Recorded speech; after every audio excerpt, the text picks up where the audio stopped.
मार्च के पहले हफ्ते में यदि माननीय प्रधानमंत्री जी ने लॉकडाउन ना किया होता तो आज देश की स्थिति कुछ और होती। उनके लॉकडाउन के निर्णय ने, देश के साहसी निर्णय ने देश को बचाया है।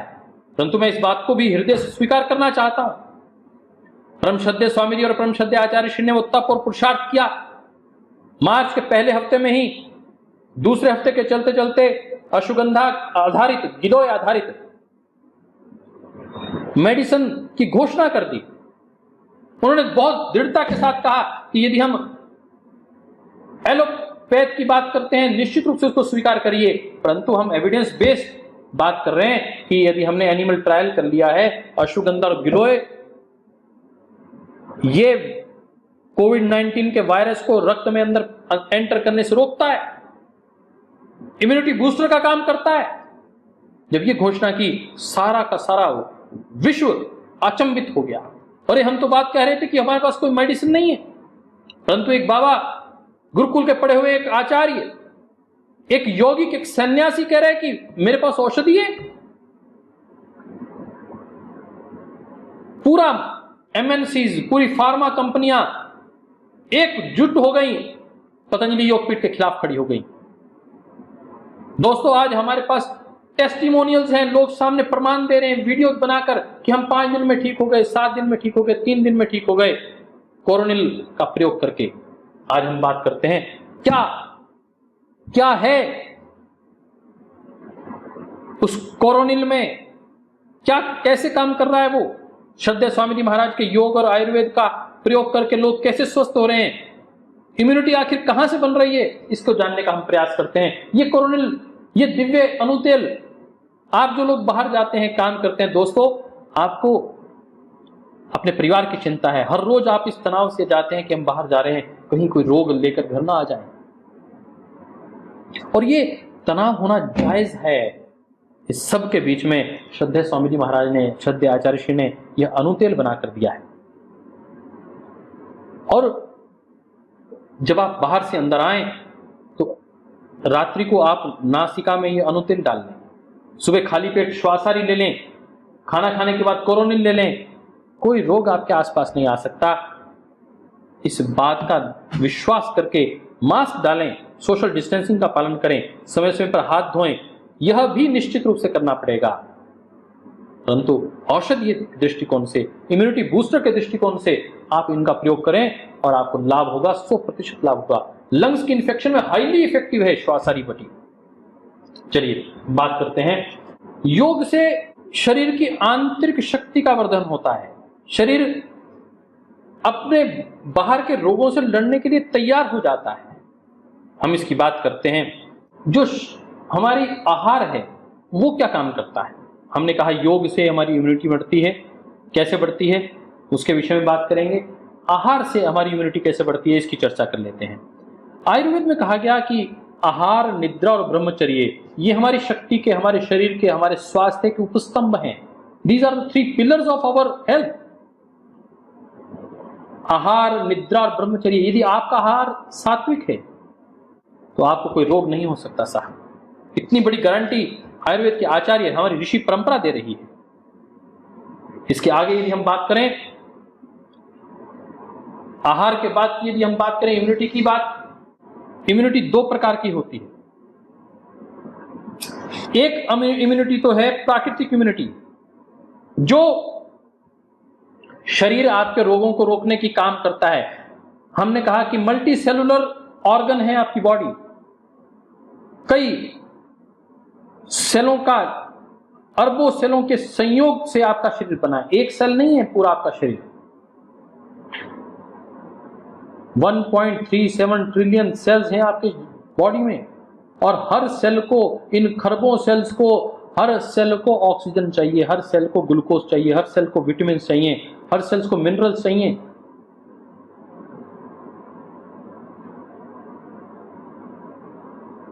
हर सेल से गैसियस एक्सचेंज होना चाहिए, ब्लड का फ्लो चाहिए, तब जाके वो स्वस्थ रहते हैं। यदि कहीं पर ब्लड का फ्लो ठीक नहीं है, ऑक्सीजन का लेवल ठीक नहीं है, ग्लूकोज का लेवल ठीक नहीं है, तो रोग होगा। Imbalance is called disease. एक आपकी प्राकृतिक इम्यूनिटी है, आपके सेल्स जो हैं आपकी रक्षा करने का काम करते हैं। जो स्किन है आपकी, ये पहली रक्षा कवच है। इसके साथ साथ ये आपके नासिका के अंदर जो बाल हैं ये भी रक्षा कवच हैं, ये इम्यूनिटी के सैनिक हैं, ये बॉर्डर सिक्योरिटी फोर्स है। नासिका के जो बाल हैं अंदर वायरस और बैक्टीरिया को जाने से रोकते हैं। इसके अंदर जो एक झिल्ली लगी हुई म्यूकस जिसे कहते हैं, इसका गीलापन उनको रोकता है बाहर। फिर हम गले की बात करें, गले में लगातार थूक बनती है। मुंह की बात करें तो मुंह में लार बनती है और उसके माध्यम से सैकड़ों हजारों जो कीटाणु जीवाणु हैं वह अंदर ही मर जाते हैं। बैक्टीरिया की बात करें तो आप सबसे छोटी जो चीज जानते हैं, आंखों से देख सकते हैं, उससे 100 गुना छोटी चीज जो आंखों से दिखाई नहीं देती उसे बैक्टीरिया कहते हैं। और जो सबसे छोटी चीज आप देखते हैं उससे 500 गुना छोटी चीज, अर्थात बैक्टीरिया से भी कई सैकड़ों गुना छोटी जो चीज है वह वायरस कहलाती है साहब। बैक्टीरिया को हम यदि जीवाणु कहते हैं तो वायरस को हम विषाणु कहते हैं। विष तत्व है उसके अंदर। हमारा शरीर उनसे लड़ता कैसे है और उस लड़ने की शक्ति को जिसे हम बार बार इम्यूनिटी कहते हैं, रोग प्रतिरोधक क्षमता कहते हैं, आखिर वो मिलती कहां से है? तो हमने कहा कि इंटरल्यूकिन, फेरिन, ये तत्व जो ब्लड में शरीर की इम्यूनिटी की शक्ति बनाने का काम करते हैं, खांसी होना, बुखार होना, ये हमारी शक्ति के कारक हैं साहब। फॉरेन बॉडी कोई हमारे शरीर में आएगी तो प्राकृतिक चिकित्सा ये कहती है हमें रोग होगा, हमें बुखार होगा। तो बुखार होना अच्छी बात है, बुरी बात नहीं है। बुखार होना ये बताता है कि आपका शरीर लड़ने के लिए तैयार है।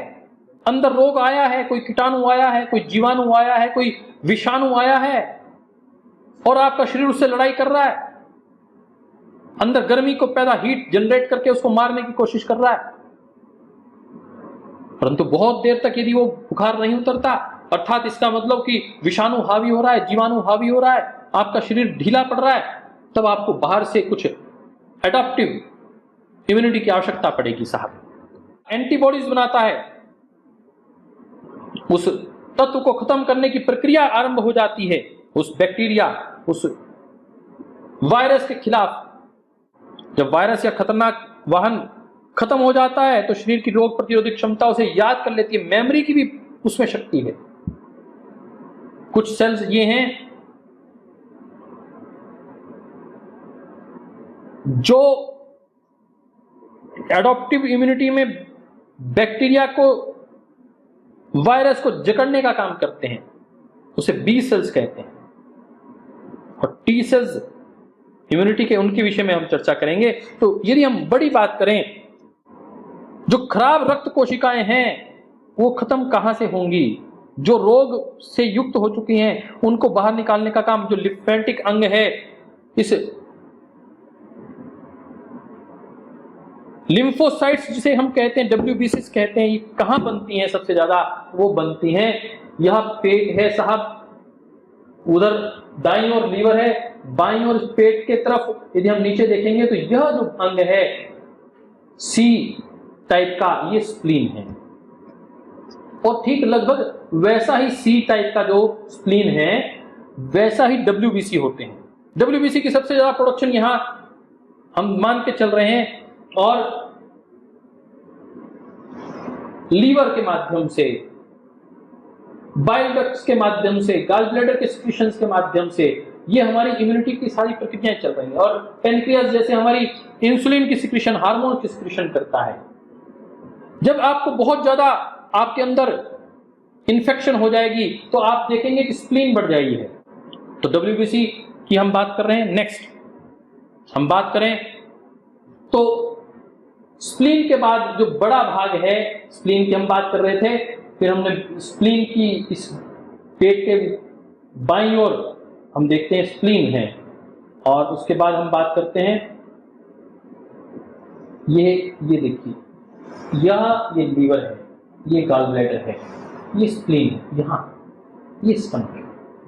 तो लीवर जो हमारा शरीर जब बिल्कुल थक जाता है, बहुत सारी लड़ाई करता है, अतिरिक्त ऊर्जा की हमें आवश्यकता पड़ती है, फैट की आवश्यकता पड़ती है, ग्लूकोज की आवश्यकता पड़ती है, तो लीवर में जो स्थापित ग्लाइकोजन है वह टूटकर बाहर आता है और हमें तुरंत शक्ति प्रदान करता है, क्योंकि हमें एकदम सैकड़ों लाखों करोड़ों वायरस के एकदम मल्टीप्लिसिटी शुरू हो जाती है,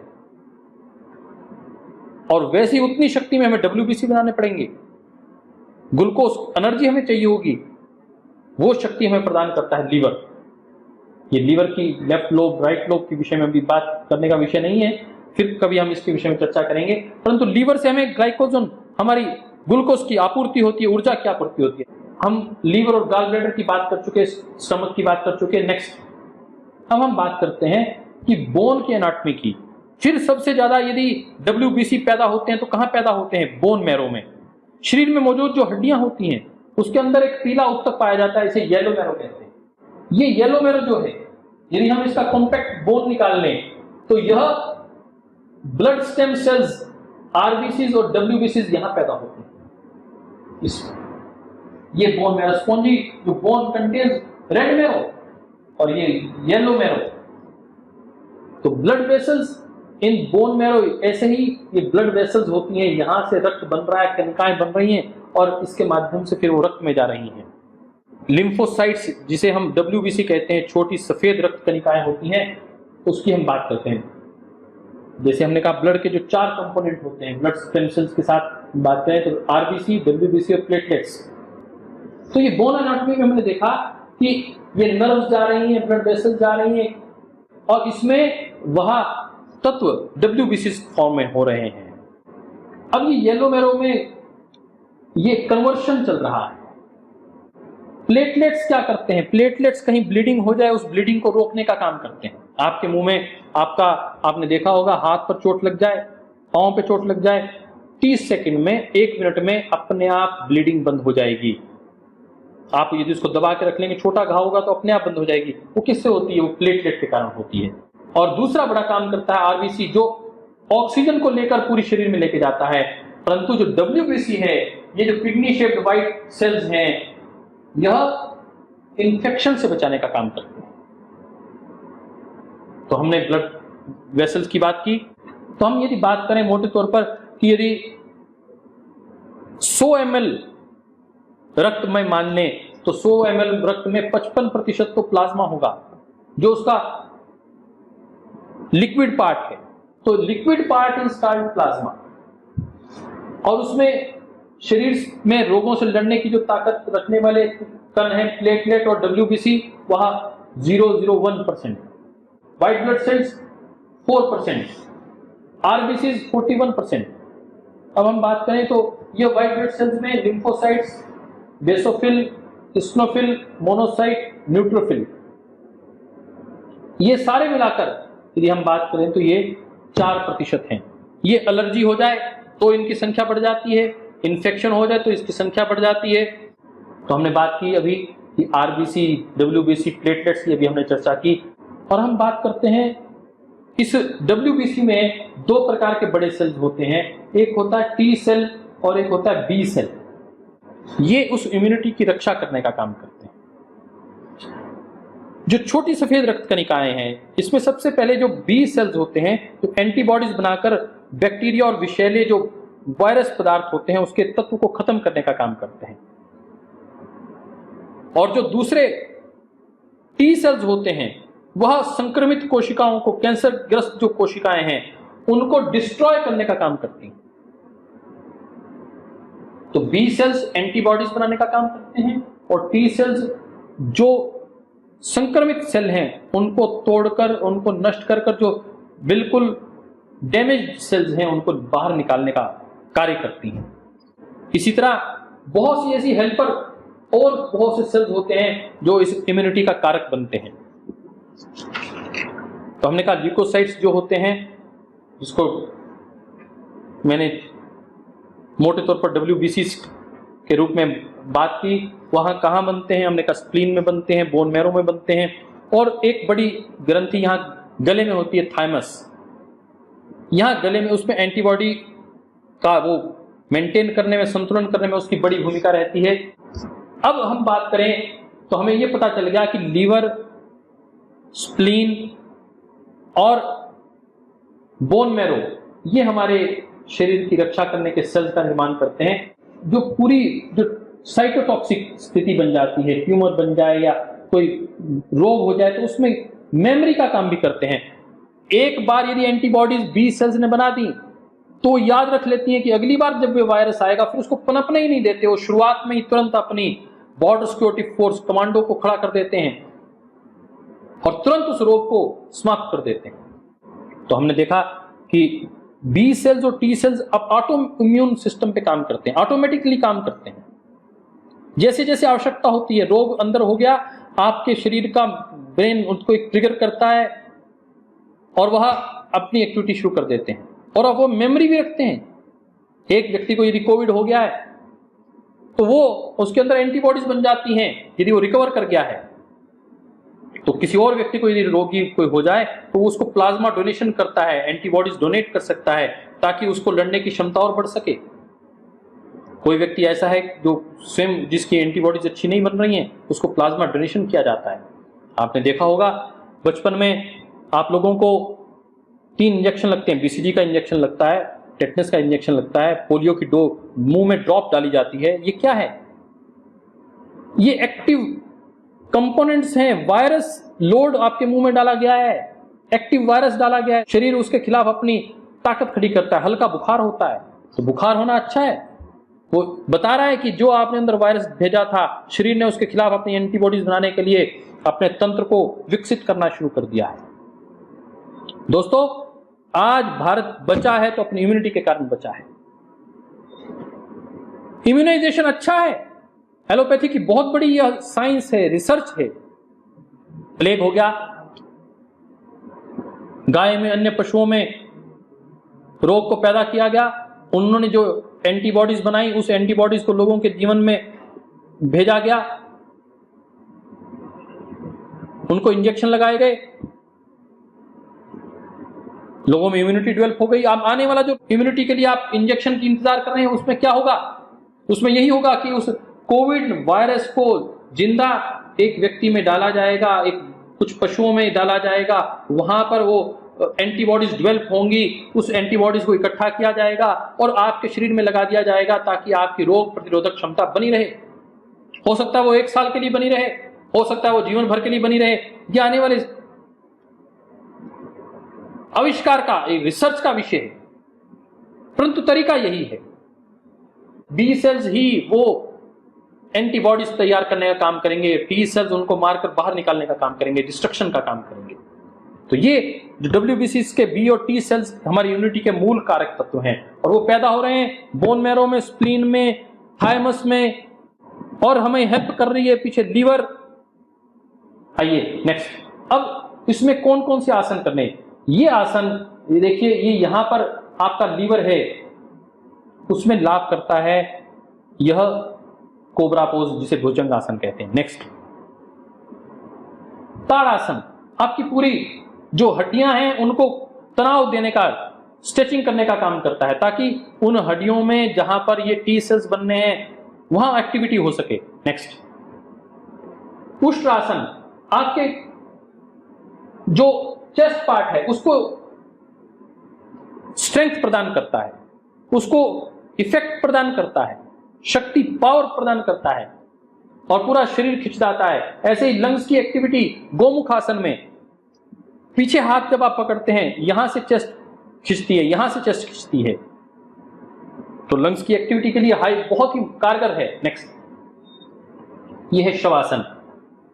मैंने कहा कि 8 घंटे की नींद बहुत आवश्यक है, परंतु यदि आपकी नींद अच्छी नहीं है तो आप यौगिक निद्रा करिए, शवासन करिए। हर आसन के बाद आपको विश्राम करना चाहिए और इस शवासन में रिपेयर का जो कार्य है, शरीर अपने सेल्स को रिपेयर करने का काम करता है, रिजुवेनेट करने का काम करता है, तो इसलिए शवासन अत्यंत महत्वपूर्ण है।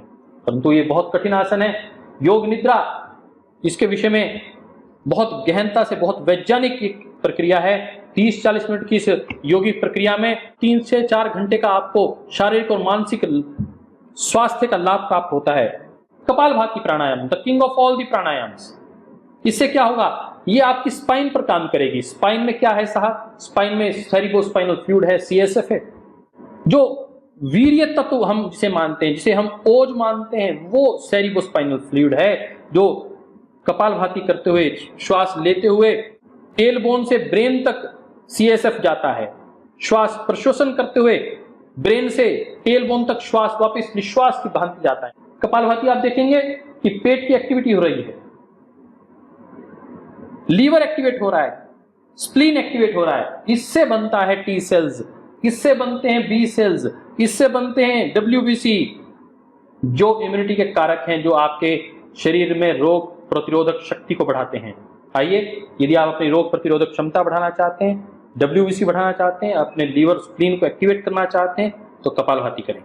यह उज्जयी प्राणायाम, मैंने कहा कि थाइमस ग्लैंड यह सबसे महत्वपूर्ण, जहां से WBC की सिक्रीशन एंटीबॉडीज को जो मेंटेन करने का काम करता है, संतुलन बनाने का काम करता है। कहीं एंटीबॉडीज ज्यादा बन जाए, कहीं हमारे शरीर पर हमारे सेल्स प्रॉपर मैसेज कन्वे ना कर पाए, अंदर वायरस पड़ा है, बैक्टीरिया पड़ा है, परंतु हमारे शरीर में एक्टिविटी नहीं हो रही है, उसके खिलाफ B cells T cells activate ही नहीं हो रहे हैं, तो उसको मेंटेन करने का काम करता है थाइमस, और वह उज्जयी प्राणायाम के माध्यम से एक्टिवेट होता है।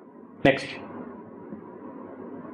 अनुलोम विलोम प्राणायाम आपके शारीरिक मानसिक स्वास्थ्य के लिए बहुत आवश्यक है, आपकी हार्मोनल सिक्रीशन के लिए अत्यंत कारगर, आपकी एंजाइटी, आपके स्ट्रेस लेवल को मेंटेन करने के लिए। दोस्तों मित्रों, यदि आपका एंजाइटी और स्ट्रेस लेवल बढ़ा हुआ है, तो आपकी इम्यूनिटी कितनी भी अच्छी क्यों ना हो, वह कमजोर हो जाएगी और रोग आपको आकर जकड़ लेगा। आप यदि अभी तक कोविड से बचे हुए हैं, इसका मतलब आपकी इम्यूनिटी बहुत अच्छी है, आप योग करते हैं, आपकी आहार अच्छा है, आपकी निद्रा अच्छी है, आपका ब्रह्मचर्य अच्छा है। और यदि आपको रोग हो गया है, तो भी आप निरंतर योग करिए, धूप का सेवन करिए, गर्म पानी लीजिए, आप स्वस्थ हो जाएंगे। नेक्स्ट, भ्रामरी, ब्रेन सेल्स को एक्टिवेट करने के लिए, रिजुवेनेट करने के लिए। नेक्स्ट, उद्गीत प्राणायाम, ओंकार का बार बार उच्चारण करना, यह मंत्र योग, आप इसका उपयोग करके देखिए, बहुत ही कारगर है, बहुत ही लाभकारी है यह प्राण तत्व, प्राणों से बोला जाने वाला ओंकार का मंत्र। और यदि फिर भी शरीर साथ ना दे योग प्राणायाम के साथ, तो आयुर्वेद का प्रयोग करिए, कोरोनिल टेबलेट्स का प्रयोग करिए, नस्य का प्रयोग करिए, वैकल्पिक प्राकृतिक चिकित्सा का प्रयोग करिए, नेति का प्रयोग करिए, गरारे करिए गर्म पानी से नमक डालकर। जब भी आप घर में आए तो अपने कपड़े उतार कर रखिए, अपने हाथों को धोइए, गर्म पानी से अपने गरारे कीजिए, ताकि मुंह में कोई वायरस आ गया है तो वो निकल सके। दोस्तों, एक बात का ध्यान रखना है कि हमारी जो पेट की pH वैल्यू है, वो इतना एसिड होता है हमारे पेट में कि यदि हम उसको निकालकर अपने हाथ पर डाल लें तो हमारा हाथ जल जाए। इसलिए यदि नाक और मुंह में यदि वायरस आ भी गया है, तो आप गर्म पानी पीजिए, उस वायरस को लंग्स में ना जाने दीजिए, उसको ब्लड में ना जाने दीजिए, उसको पेट में आने दीजिए। पेट में आते ही वो ऑटोमेटिक मर जाएगा। जैसे हाथ को साबुन से धोने से यदि वायरस लगा भी हुआ है तो भी वह वायरस मर जाएगा, ऐसे ही यदि पेट में चले जाएगा तो भी मर जाएगा। तो इसलिए समय समय पर पानी पीजिए। आज फ्लू हो जाता है और कोविड हो गया, पता नहीं चलता, तो हम क्या करें? हम ध्यान रखें कि यदि हमें रनिंग नोज है, राइनिटिस एलर्जी है, बार बार थोड़ा थोड़ा बुखार आ रहा है और जुकाम हो रहा है, तो ये फ्लू है। परंतु सूखी खांसी है, गले में खारिश है, स्मेल चली गई है, टेस्ट नहीं आ रहा है, तो यह कोविड है। आपको इसका टेस्ट करवाना चाहिए, या अपने घर में 14 दिन तक के लिए आप क्वारंटाइन हो जाइए, अपने परिवार से अलग रहिए। परिवार के लोग शारीरिक दूरी बनाएं, परंतु भावनात्मक रूप से उनसे जुड़े रहें, उनके अच्छे भोजन की व्यवस्था करते रहें, उन्हें समय की औषधि देते रहें, उन्हें प्रेरित करते रहें कि वह योग प्राणायाम करें। मुझे याद है परम श्रद्धेय स्वामी जी महाराज ने जब आह्वान किया योग प्राणायाम करने का, तो जो पहला पेशेंट था भारत का, रोहित दत्ता, जो इटली के रोगियों से पीड़ित हुआ था, संक्रमित हुआ था, उसने कहा कि मैंने नियमित रूप से योग किया, स्वामी जी महाराज की वीडियो देखी, यूट्यूब पर देखी और मैं ठीक हो गया। दोस्तों, आइए जहां आवश्यकता जिस पैथी की है उसको अपने जीवन में अपनाइए। और डॉक्टर्स से भी मेरा निवेदन है कि पेशेंट के हित में वह योग और आयुर्वेद का तिरस्कार ना करें, उसको भी जीवन में स्वीकार करें। जहां आवश्यकता हो एलोपैथी की वहां उसको भी दें, परंतु पॉजिटिव हेल्थ केयर के लिए आप योग और आयुर्वेद को अपनाते रहिए और निरापद चिकित्सा पद्धति का प्रयोग करते हुए आप सारी जिंदगी स्वस्थ रह सकते हैं। और रोगी होने के बावजूद योग और आयुर्वेद में आपको स्वस्थ रखने की शक्ति है।